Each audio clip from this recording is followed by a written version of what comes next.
Welcome to the video tutorial operating and programming for milling using the 808D Siemens controller. The target group of these video tutorials are absolute beginners in SINUMERIK controls as well as skilled programmers. We do this by creating a sample program which is shown in this drawing.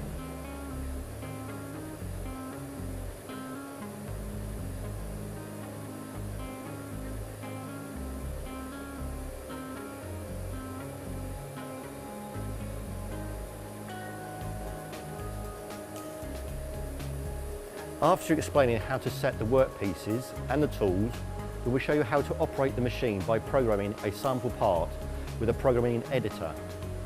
After we have tested the program within the simulation, we will show you how to load the program into the automatic mode to produce the workpieces. Each sequence can be repeated to expand your knowledge. We can only show and explain these features on an example machine. Please understand that the machine you use can have some differences.